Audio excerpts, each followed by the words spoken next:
This is CBC Nova Scotia News. In court, a 75-year-old former swim instructor is arraigned on dozens of charges of sexual abuse at a Nova Scotia correctional facility. House opens. Nova Scotia MLAs return to Province House for the fall sitting. And AI Playground, hands-on access to emerging artificial intelligence. A few showers underway tonight, but we're clearing the skies again for Wednesday. Your full forecast is coming up. Good evening. A former swim instructor at a Nova Scotia Youth Correctional Facility appeared in court today where he was arraigned on dozens of sex-related charges. 75-year-old Donald Douglas Williams is accused of crimes against 30 young people that are alleged to have taken place at the Nova Scotia Youth Centre in Waterville. Gareth Hampshire has the latest from court in Kentville. Donald Douglas Williams arrived in court in Kentville to be arraigned on 66 charges for alleged sex crimes against 30 young people between 1989 and 2015 at the Nova Scotia Youth Centre in Waterville. The 75-year-old spoke at the hearing, advising he has not yet retained a lawyer, but has applied to Nova Scotia Legal Aid. The case is in court after an investigation that has taken about 6 years and continues under a dedicated unit of the RCMP. More than 100 complainants who spent time at the correctional facility provided statements to police, and of those, 30 have decided to continue through the courts. Getting to this point has taken a long time, with the volume of documents police have reviewed already in the hundreds of thousands. This is a massive investigation, perhaps the largest, or if not one of the largest, sexual abuse investigations in this province's history.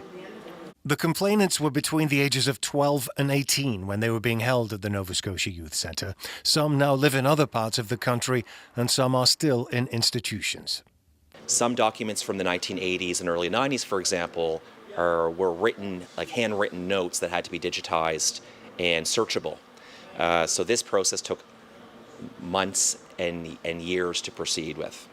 Further charges are not being ruled out, with the investigation ongoing.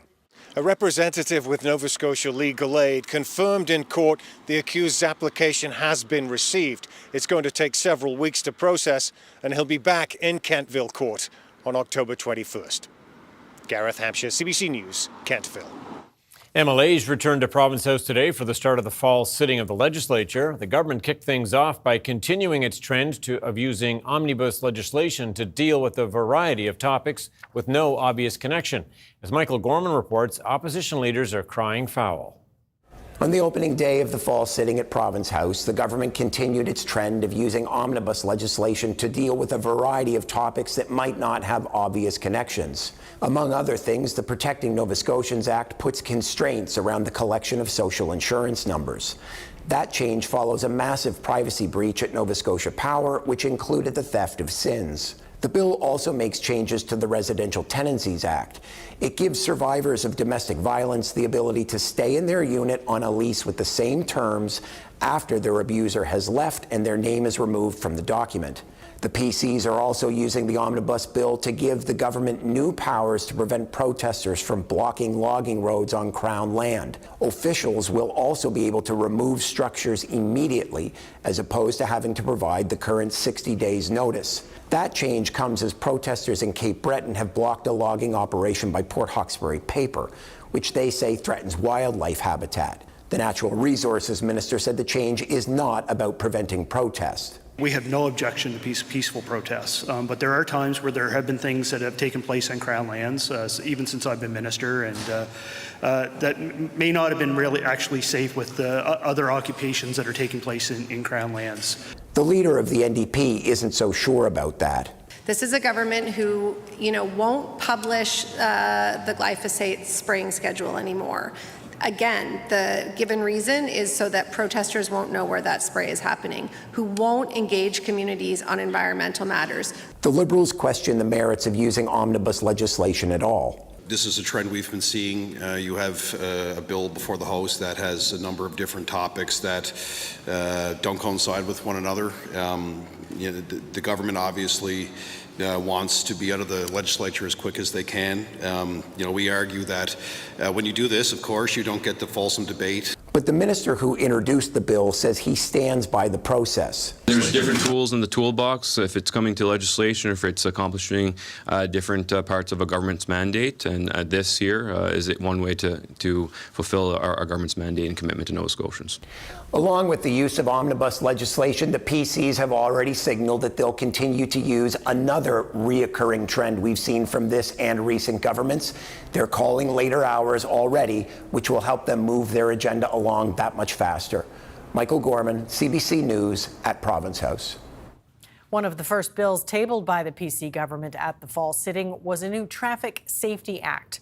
The updated changes in the new act include doubling of fines for drivers that hurt or kill vulnerable road users, and it makes it possible for government to implement photo radar, red light cameras, and intersection cameras. The Traffic Safety Act was first adopted in 2018, but was not proclaimed into law because it proved to be too complex. It was a significantly complex legislation, required many technological changes, many legislative changes, and through the advice of Legislative Counsel, it was determined that a repeal and replace was the appropriate way to go for readability, usability, and transparency of the new act. Tilley says the new version of the bill pares back the content, leaving some items to be dealt with later. He says the decision to change course was made in 2022, although it was not communicated to the public until now. Appointments at an Amherst area pain clinic have been cancelled, despite Nova Scotia previously saying they would continue to be scheduled.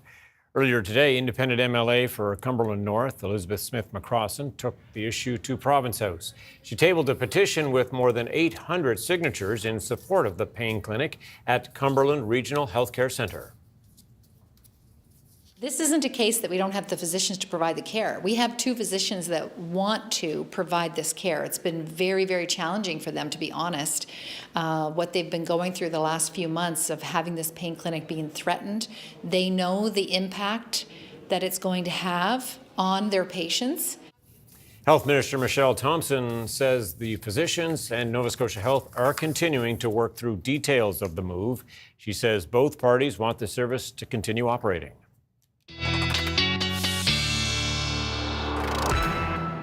With us now, Ryan Snoddon, our first look at the weather forecast. And Ryan, another lovely day. Yeah, it was. And another nice one shaping up for Wednesday with some showers sandwiched in between. And some of those showers working through this evening along a weak front that will pass through. Now, on the other side of that front, temperatures will be a little bit cooler for Wednesday in those northerly winds. We'll see temperatures kind of riding into the high teens and a couple of 20s, especially down towards the Yarmouth area.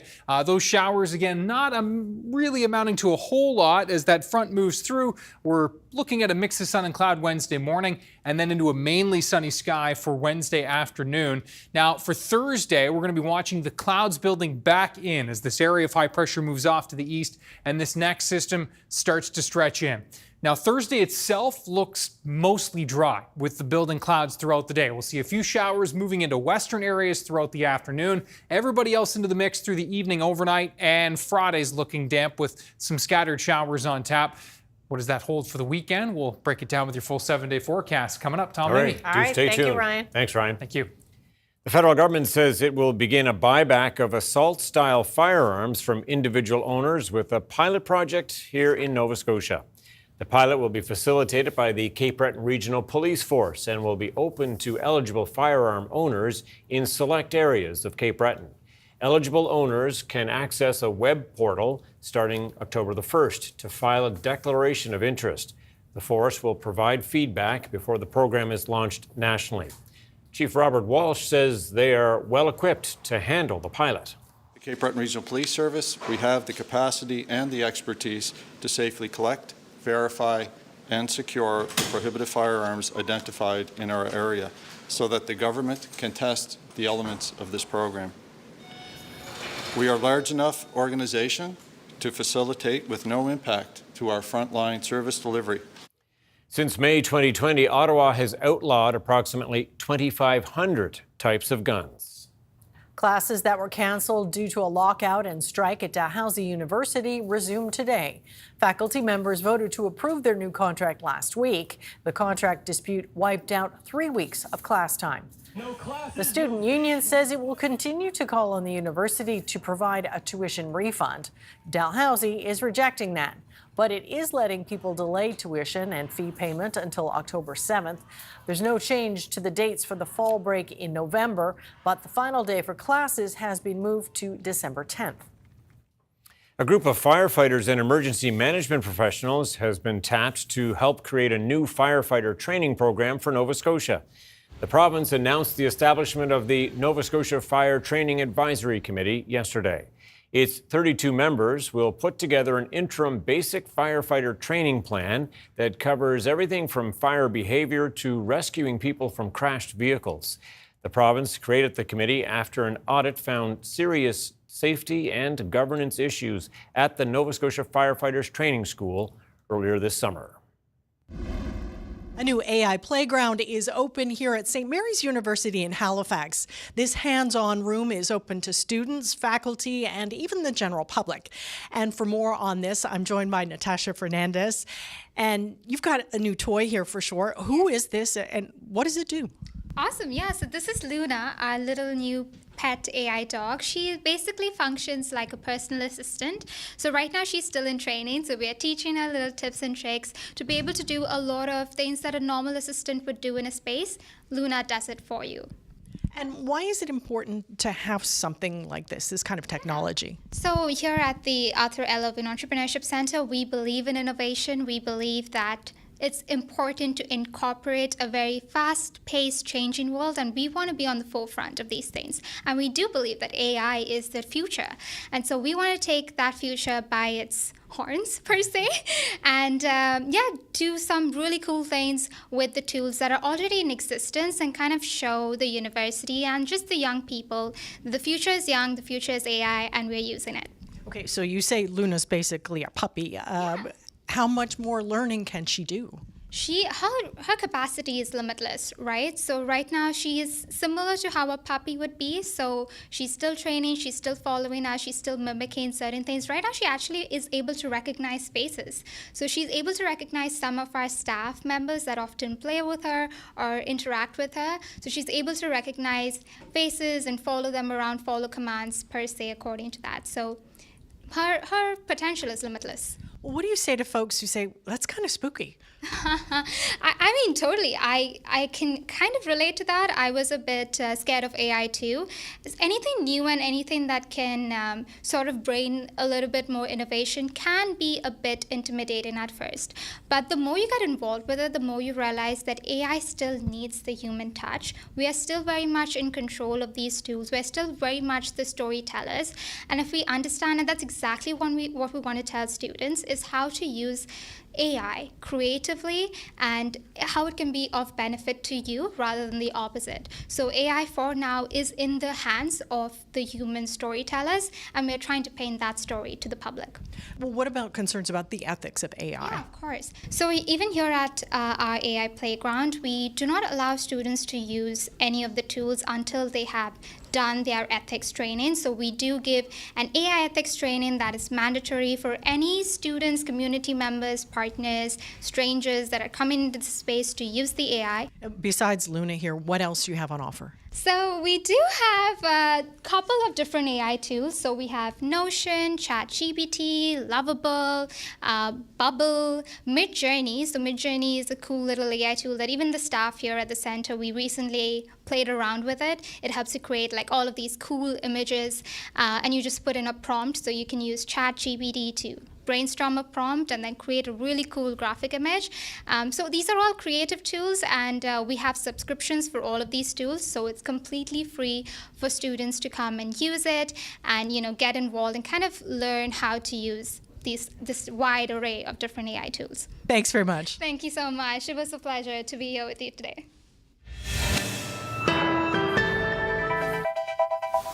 Yeah, no AI needed there. That's for just sure. Mother Nature. Pretty beautiful sunflower. Ryan is up next with the weather forecast. We'll see you on the other side of the break.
This weather update is brought to you by Access Wellness Nova Scotia. Book your appointment today for free, confidential mental wellness support.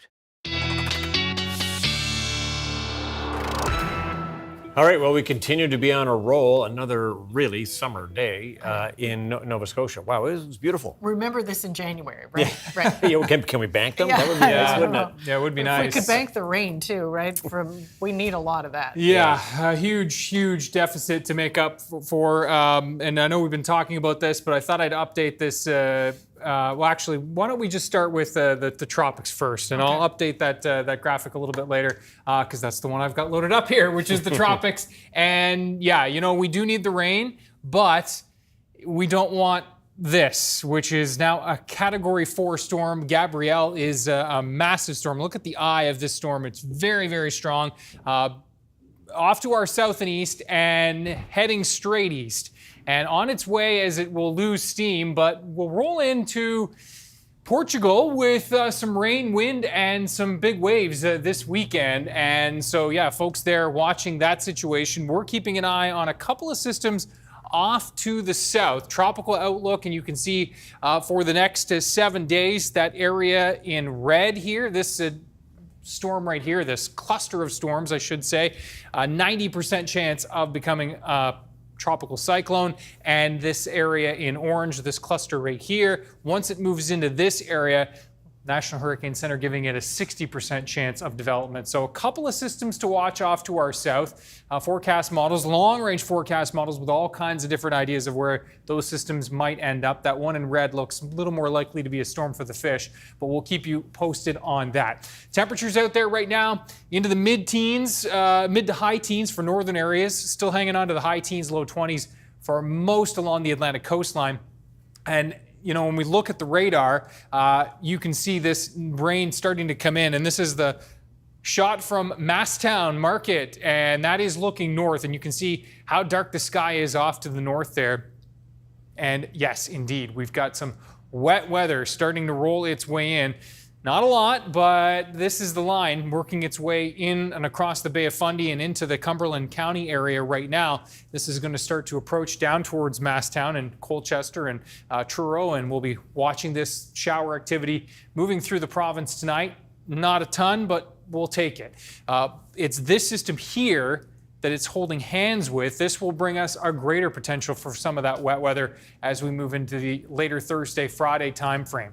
Quick look at your temperatures across North America. 7 in Iqaluit as the days get shorter and shorter there. As you can see, temperatures tonight right around 13, 14 degrees for most, a little bit milder here down towards the southwest, Yarmouth and Shelburne.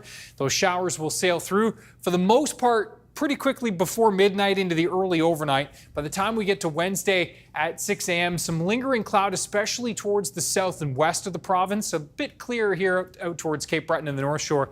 We'll mix that cloud out, becoming mainly sunny for most into the afternoon. Mix of sun and cloud hanging on here a little bit longer in through the southwest of the province. Temperatures ranging between 16 and 19 for Cape Breton tomorrow. Note those winds for you folks on the island. 20 gusting 30 to 40. So we'll be a little on the breezy side. Similar story for the eastern shore. Those winds 20 gusting 30 to 40 kilometers per hour. And then we're backing things off. A little bit lighter of those winds, certainly into the afternoon for central areas with temperatures into the 17 to 19 range. And back into the west here, high teens and some low 20s with light northeasterly winds. That area of high pressure moves out. Here comes that next system. Thursday does look, for the most part, dry though. A few showers snaking into the southwest corner of the province. High teens, low 20s under that increase in cloud cover, and then it's showers. Not only for Thursday night, but throughout the day on Friday as this system sails through. And with the nature of showers means it's going to be tough to predict exactly just how much we see. Rainfall outlook as we run through Thursday night into Friday. It looks like, unfortunately, the bulk of the wet weather destined for New Brunswick. Now, they need it too, especially along that Fundy coastline. Nova Scotia right now looking set to see kind of a baseline of 10 millimeters with some pockets upwards of 20. And it does look like northern areas where we need it most are more likely to see those heavier pockets. So some good news there, at least. I know we need more, but we'll take those showers. And you can see Saturday into Sunday, things have improved in that part of the forecast with a clear out through Friday night now. Tom and Amy. Yeah, for sure. We'll okay, Ryan. Thanks so much. Thanks, Ryan.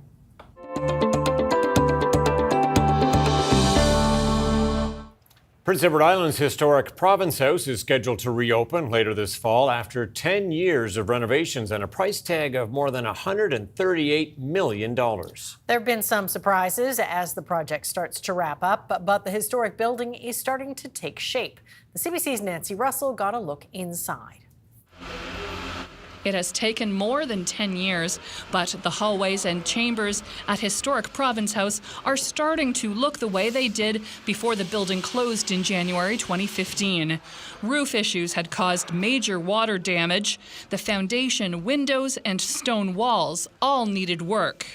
This year really has been about the fit up of the building, so getting the woodworking back in place and preserving those cultural heritage, or those heritage defining elements in the building, and also bringing the building up to the 21st century, up to the standards of today. It's been a big change over the past couple months and past couple weeks, and day to day you're starting to see a lot of things come together, and we're on the home stretch of this project. The goal is to open the building in late fall. It's very hard to pinpoint a date because of the complexity and the magnitude of this project. There's many moving pieces, and every day on site is crucial at this point, so it's very hard to pinpoint a day. As they get closer to reopening, there have also been surprises, including a floor that needed to be fixed. That's part of the nature of the project. We came into this project knowing that there was going to be a lot of things along the way, and we've addressed them as they come up. The building will be fully accessible. The floor of the basement was lowered and the walls painted. The electrical, mechanical, ventilation, and heating systems have also been modernized. Air conditioning and controlling humidity actually preserves the building better than if you have those big fluctuations in heat, as we do see in our summer with our humidity here on the island. There are about 60 people on site daily putting on the finishing touches. You're starting to see a lot of the fine carpentry completed with the paint on it. As you look up throughout the ceilings, you do see the cornice work, which is the plaster moldings, along with the medallions throughout the building. They are also thinking about the big reveal of the $138 million renovation, now just months away. I'm thinking of the pride that not only I have, but all of the workers here in the building, pride in their work. Big project for Islanders, and just having your family, friends, and other Islanders here is going to be very nice. The final touches on the exterior are now wrapping up. They're hoping to have more of the grounds open to the public very soon. Nancy Russell, CBC News, Charlottetown. Coming up, autism advocacy groups are debunking President Trump's claims linking autism to the use of Tylenol during pregnancy.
Experts are disputing President Trump's claims that the use of Tylenol during pregnancy is linked to autism. Many are calling the suggestions, quote, reckless and without factual evidence. John Lai is the executive director of the Autism Alliance of Canada, sir. So what did you think of the president's comments about Tylenol and autism?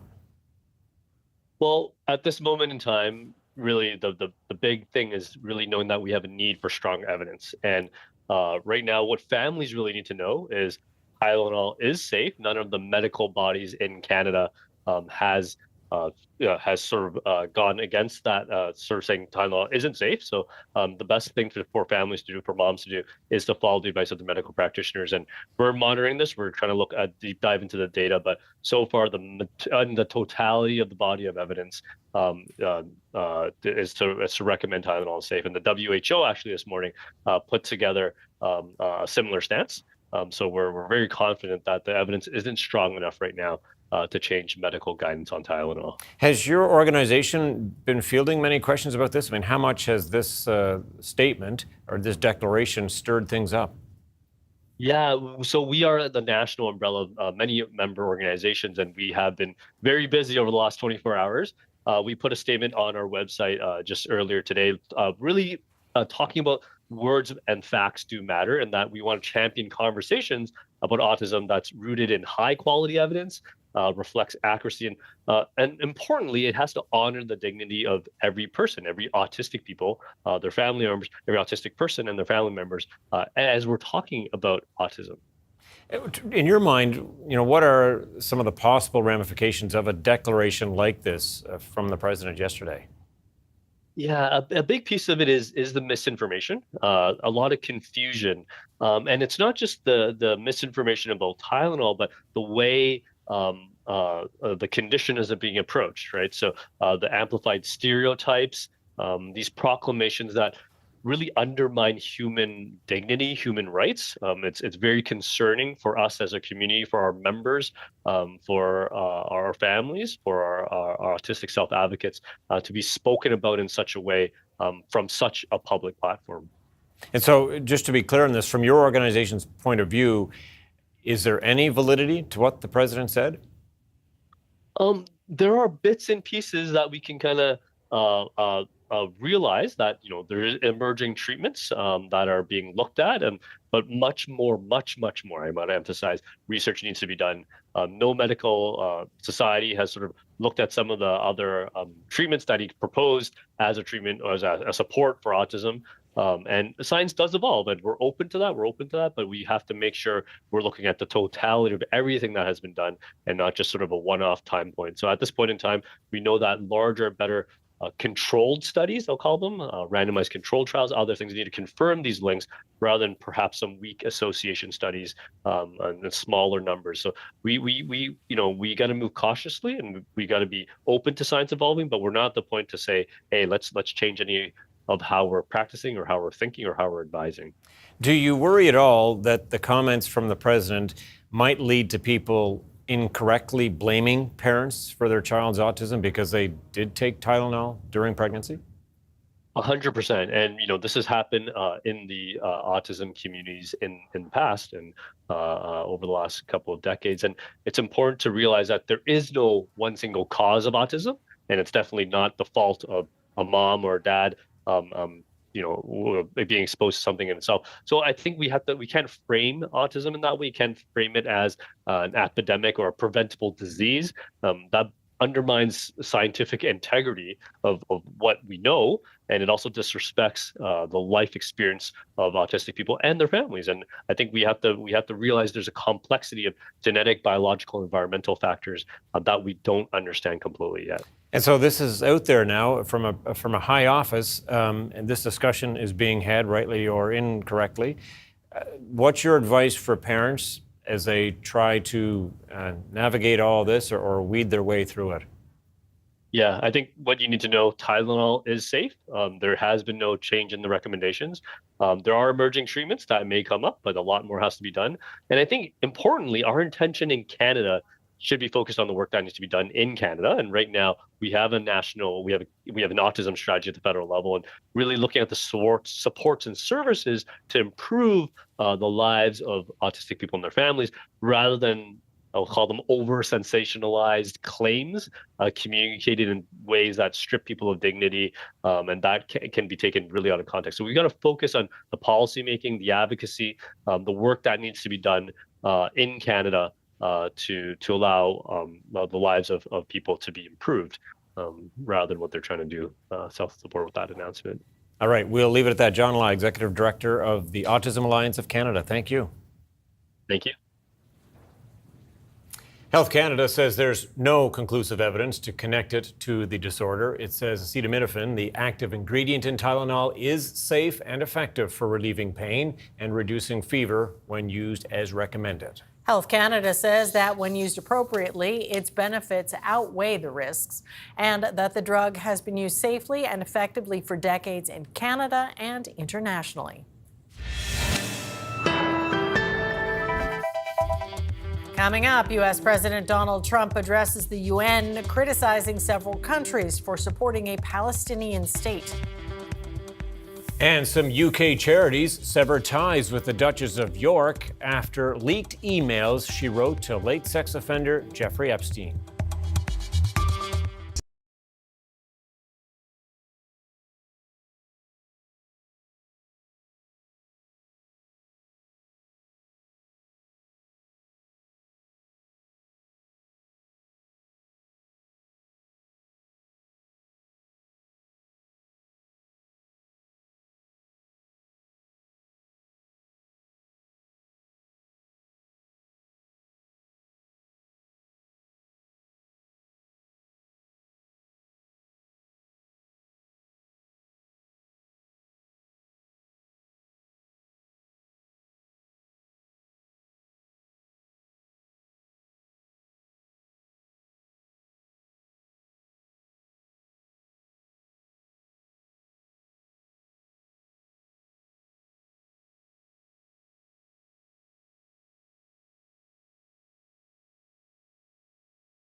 Welcome back. U.S. President Donald Trump addressed the United Nations General Assembly today. It was his first in-person speech in 7 years. As the CBC's Anis Haidari tells us, the president had lots to say about energy policies and the growing support for Palestine.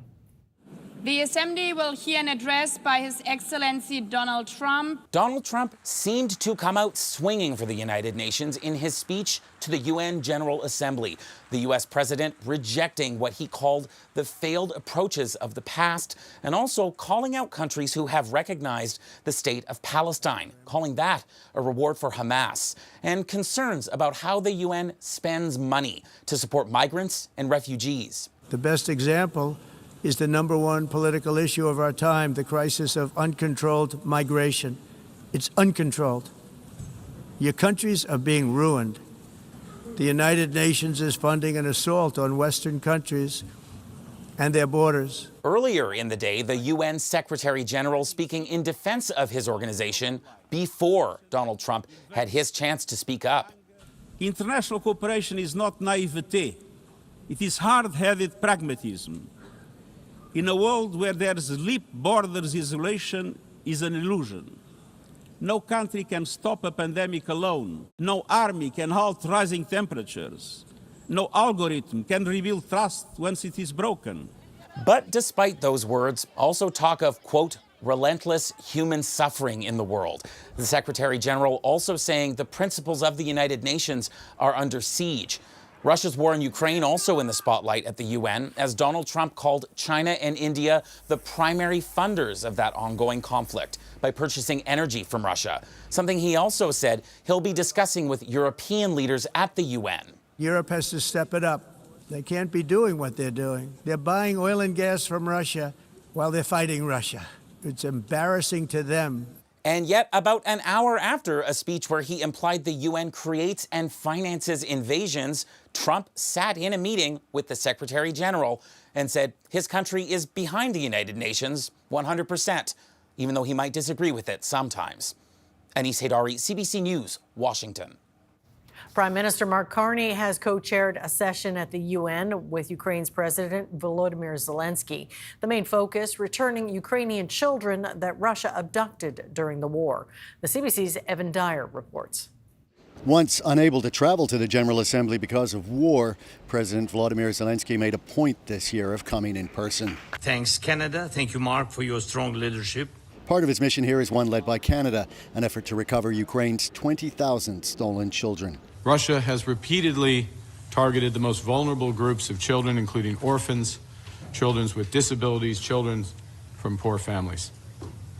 Charged with war crimes by the International Criminal Court, Vladimir Putin and Maria Lvova-Belova, head of an organization that takes children from Ukraine and places them in Russian orphanages or gives them out for adoption. Russian soldiers have entered classrooms and forcibly rounded up children, taking them to Russian schools and orphanages. Today, Canada pledged $2 million for an AI tracking system to try to find the missing kids inside Russia.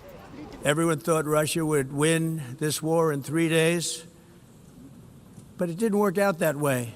And Zelensky might also have been somewhat encouraged by a change in tone from Donald Trump. It's not making Russia look good. It's making them look bad. It shows you what leadership is, what bad leadership can do to a country. Not only were there harsh words for Putin, but also much kinder ones for Zelensky. He's a brave man, and he's putting up one hell of a fight. And the change in posture seemed to go beyond mere pleasantries. Mr. President, do you think that NATO countries should shoot down Russian aircraft if they enter their airspace? Yes, I do. But Trump saved the biggest surprise for his Truth Social account, saying he now believes Ukraine is in a position to win back all of its territory and maybe even grab parts of Russia, something Ukraine has never shown any interest in doing. Until today, the Trump administration had always insisted that Ukraine would have to give up some of its territory in return for peace. The whiplash-inducing turns in policy leave Ukraine and other allies guessing if this is a real change in the U.S. approach or if this is just more freestyling by the U.S. president that could all be forgotten tomorrow. Evan Dyer, CBC News, New York. As we told you earlier in our broadcast, the next phase of the federal government's buyback program of assault-style firearms will begin with a pilot project in Cape Breton. Ottawa says it will provide owners with fair compensation for their outlawed guns. But as the CBC's Kate McKenna tells us, the announcement was quickly overshadowed by political controversy. Canada's Public Safety Minister announced the next phase of the government's plan to buy back banned firearms from individuals. Today, we're here to talk about our government's next steps in making good on that promise to Canadians. But the announcement was quickly overshadowed by the minister's own controversy. Will the Prime Minister do the only thing that will secure our country and fire this incompetent minister? Those calls after Public Safety Minister Gabrielle was caught on tape speaking to a gun owner, appearing to undercut his own government's gun control policies. Don't ask me to explain the logic to you on this, okay? But we're not a problem, Gary. I realize that. Even hinting it's about appeasing Quebec. I get it. Quebec is in a different place than other parts of Canada, right? And this is something that very much a big deal for many of the Quebec electorate that voted for us. The tape, verified by CBC News, was released by the Canadian Coalition for Firearm Rights, who have long argued that cracking down on legal gun owners won't stop violent crime. They all tell the truth when they think no one is listening. So I think he just confirmed everything that most Canadians who have been paying attention knew already. You don't seem to have confidence in this program. Why not? And is it appropriate to stay on as Public Safety Minister? I have absolute confidence in this program. Ananda Sangari spent the day defending himself against his own comments, including that municipalities may not have enough police to enforce the buyback. The context of that conversation, of course, it was in a context of a scenario that was offered to me, and it was commentary on that. His colleague, longtime gun control advocate Nathalie Provost, offered support. A program like that needs a team, needs a group, not just one person. And you see it today. We are all here together with the minister. The next phase of the gun buyback program will be piloted in Cape Breton. It's intended to start the process of buying guns banned in recent years back from individuals. Federal officials say they plan to expand the program nationally sometime this fall. Kate McKenna, CBC News, Ottawa. The Duchess of York, Sarah Ferguson, is no longer a patron of several British charities. They've severed ties with her due to her early connection to convicted child sex offender Jeffrey Epstein. The CBC's Crystal Gamansing reports. The Duchess of York, Sarah Ferguson, is the latest British figure to be swept into the toxic vortex of the late sex offender Jeffrey Epstein. Emails from 2011 sent by the Duchess to Epstein were obtained by the paper The Mail on Sunday. Now, CBC has not seen the email firsthand, but the BBC and other British media report Ferguson called Epstein a supreme friend and offered a humble apology, saying reports of her calling Epstein a pedophile were inaccurate. As her words became public, charities started cutting ties with the Duchess. Julia's House, a children's hospice charity, was the first, saying it would be inappropriate for her to continue as a patron. One of the latest, the British Heart Foundation, which released a statement saying, "We are grateful for the Duchess's support for our work and thank her for her past efforts to help us save and improve the lives by funding pioneering research into cardiovascular disease." What's so damaging about this email is that it actually highlights the cynicism in which she's approached this. You know, what she says in public isn't actually what she feels in private, and it's a very cynical attempt to keep Epstein on side, and as I say, she remains friendly with him for many years after this, while at the same time appearing to publicly distance herself from him. Ferguson's books and her charity projects kept her in the public eye, and she still attends royal family events, although she is not a working royal. A spokesperson for Ferguson said her communication was an attempt to diffuse threats of a defamation lawsuit by Epstein. This latest Epstein-linked scandal comes a week after the UK's ambassador to the US, Peter Mandelson, was dismissed after some of his emails to Epstein were made public. Crystal Gamansing, CBC News, London. Canada's major banks, along with other groups, have united to fight scams. But as reporter Sophia Harris reports, some critics say the coalition fails to address a big part of the problem. A new anti-scam coalition, including police, major telcos, and the big banks, is pledging to fight financial fraud. The coalition's first plan of attack? Teaching people how to avoid getting scammed. The campaign, like itself, is kind of insulting to me. Bank scam victims like Jessica Fraser feel the coalition's efforts fall short because it doesn't address refunds for the victims. They make it look like the banks are standing up for the customers, but my experience, the reality is very different. In June, Fraser got a call from a man claiming to be with TD Bank's fraud department. The scammer told Fraser her bank account had been compromised. I just remember feeling really panicked. He got Fraser to transfer her money, $10,000, out of her account, assuring her it would be safeguarded. But Fraser soon discovered that $10,000 was gone. TD Bank refused to reimburse her. They should have some kind of accountability. They're supposed to be the gatekeepers of my money, and I trusted them to safeguard me. And instead, I'm left carrying the burden. In an email to CBC News, TD Bank said Fraser's case was assessed objectively and in accordance with our policies and procedures. CBC News has reported several recent stories where bank scam victims were denied refunds. Really, banks are having a lot of trouble with customers making a big stink. The chair of the Anti-Scam Coalition, also a bank industry rep, said the coalition will coordinate efforts to stop scammers before they can target Canadians. But this cybersecurity expert argues scam victims also need help. I think refunds for customers should be front and center. In Canada, there are no legislative requirements for banks to reimburse customers for fraudulent bank account transactions. Ottawa has proposed stronger protections, but no word yet on when or if Canadians could see change. Sophia Harris, CBC News, Toronto. Canadian privacy officials have released the findings of an investigation into the popular video sharing platform TikTok. They found hundreds of thousands of Canadian children use TikTok each year, and the company has been collecting their sensitive personal data. People in Canada need to be aware of exactly what social media is about. And the people that can't make those informed choices, like children under 13, should be protected from having to make those choices and having to try to figure out what is being inferred about them. The findings showed the company used face and location data from children to targeted advertising. And while the platform isn't meant for those under the age of 13, it found TikTok had personal information of a large number of Canadian kids. It says the platform must better explain its data practices, especially to youth. The privacy commissioners say the company has agreed to take steps to address the concerns. Canada's main stock index closed more than 140 points lower today as tech stocks weighed it down. Here's a look at the numbers as we head to break.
This weather update is brought to you by Access Wellness Nova Scotia. Book your appointment today for free, confidential mental wellness support. All right, well, a little encouraged that there's some showers in the forecast, but where's the rain? I know. We need it. We're getting some, but not nearly enough. That's right. We'll update that rainfall deficit map as promised in just a moment, but first our viewer picture of the day. And this, as always, a beautiful shot. But this one coming from Perot, which is just outside of Canning. And this one, very nice. Love Clouds. these scenes where the sun has set, but it's still reflecting up off the clouds. Not quite gone. Yeah. Diane Cameron, thank you so much, and thanks for the kind words as well, Diane. Appreciate you watching the show. Ryan's Picks at cbc.ca. So there's that deficit map. This is the last 90 days. So if you go back, that actually lines up with June 24th. So not quite the entire summer season, but pretty close. And I mean, the numbers just don't lie, right? So most of the province, 100 to 150 millimeters in the hole for that summer season. And a couple of pockets, Cape Breton, you can see Richmond County, more than 150 millimeters in the hole there. And obviously that Fundy region that we've been talking so much about, and up into Cumberland County, we're 100 to 200 millimeters in the hole, in that Digby County area really is the driest spot in Atlantic Canada, maybe the driest spot in Canada over the summer, with more than 200 millimeters in the deficit, in the red. And so we'll try to work our way back through some of that over the next few weeks, we hope. It's going to take a long time. And as you can see for Thursday, we'll see that increase in clouds with a few showers moving in. There's the front that moves off to the south. There's that next system that's going to be coming in from the west. And we'll see that wet weather really tracking in Thursday evening into the overnight. The most beneficial rains at this point looking set for New Brunswick, with kind of a widespread 10 to 15, maybe as much as 20 millimeters for Nova Scotia, but still some time for that to shift, and we'll clear the skies for the weekend. Very good. Thanks so much, Ryan. Well, summer's end means different things to different people. At a farm in northern Belgium, it means it's time to create tree art. Hundreds of mature trees and shrubs are carefully pruned and trimmed to form unique shapes. Solitaire Farm has been working on sculpting them for a decade now, and it has about 500 different kinds of trees spread over 150 hectares. Customers include tree enthusiasts, architects, and even some film producers. Some of the trees are valued at more than $16,000. Wow. They're like art, aren't they? Yeah. Very impressive. That's it for us tonight. Thanks for watching. We'll see you next time. Good night. Good night.